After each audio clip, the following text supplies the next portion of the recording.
It is a journey through the Bible with the Mukhwana Isaac. Yesterday, we looked and concluded the book of Genesis, and of course, after concluding that, we briefly looked at the Israelites in Egypt, how they got into Egypt through Joseph. Like, comment, share, and subscribe. And today we now turn our focus to the book of Exodus. This book of Exodus is the second book of the Bible, and it continues the story of God's covenant with his people, focusing on the deliverance of the Israelites from slavery in Egypt under the leadership of Moses. Its name, meaning departure, highlights the central event of the book, the Exodus itself. It opens with the operation of the Hebrews in Egypt and recounts God's call of Moses through the burning bush, the 10 plagues, the miraculous crossing of the Red Sea, and the giving of the 10 commandments at Mount Sinai. So Exodus is also it establishes key themes in salvation history, liberation, covenant, law, and worship. It reveals God's identity as I am Yahweh without the vowels, and of course affirms his power over all nations and gods, and lays the foundational structure for Israel's relationship with him as a chosen people, especially through the tabernacle, which symbolizes God's presence, God's dwelling among them. Now, I want us to look at God making his own chosen and holy nation. What does he do? He chooses Moses to be the leader of his people. After choosing Moses, he decides, of course, he had already decided that this man should be the leader. He chose him himself. Yesterday, in the introduction, I said we looked at the Israelites in Egypt. Now, they are there. The Hebrews are in Egypt. What happens? Briefly, let us look at their suffering. The time had come when Egypt was, of course, the land where the Israelites were staying, and God was ready to make the Israelites into his own chosen nation. Like all beginnings, the making of God's people was brought about through suffering. In our daily dealings, you want to beginning anything you've ever thought of. Yes, beginning is always hard. But the moment you begin, you see things moving on.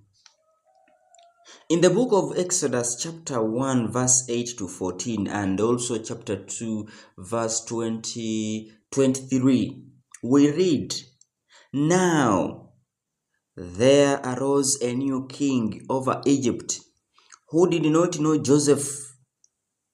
And he said to his people, Behold, the people of Israel are too many and too mighty for us. Come, let us deal shrewdly with them, lest they multiply, and if war befall us, they join our enemies and fight against us and escape from the land. Therefore they set taskmakers over them to afflict them with heavy burdens. And they built for Pharaoh store cities, Pithom and Ramses. But the more they were oppressed, the more they multiplied, and the more they spread abroad. And of course, the Egyptians were in dread of the people of Israel. So they made the people of Israel serve with rigor and made their lives bitter with hard service in mortar and brick and in all kinds of work in the field. In all their work, they made them serve with rigor, with a lot of pain. And the people of Israel groaned under their bondage and cried out for help. And their cry under bondage came up to God. After the Egyptians had chased away the Hyksos, remember, these were foreigners. In our previous episode, we said the Hyksos were the leaders of Egypt. They were foreigners who were leading Egypt. By the time when Joseph went to Egypt. And so they got that liberty. They couldn't treat their own people bad. So this is the time, actually the time came, they were chased. Yes. So they were chased, and of course they were ruling their own country once again. The Egyptians, they no longer trusted foreigners in their land. Even so, they seem to have left the Israelites in peace for some time. This may have been because the center of the new government was put in south of Egypt, not in the place where the Hyksos were leading from, far from where the Israelites lived.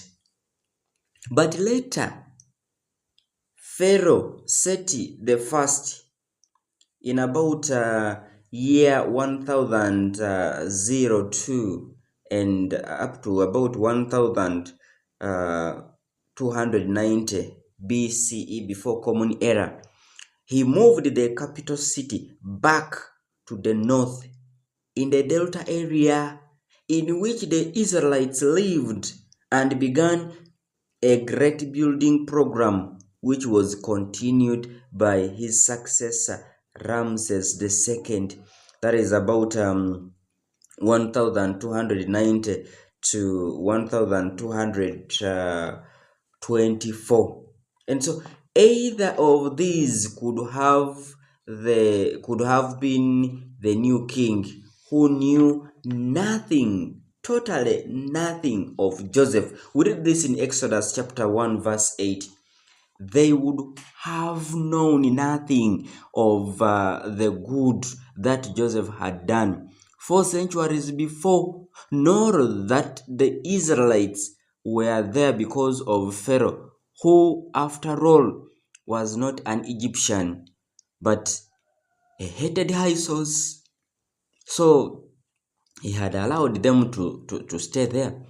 And so he knew Egyptian kings forced the Hebrews, who were foreigners, to do hard labor and help to build the new cities. Paintings, you see, talk of paintings which were made in about 15th century BCE, before Common Era. These centuries have been found showing Semite slaves. The Hebrews were Semites making bricks.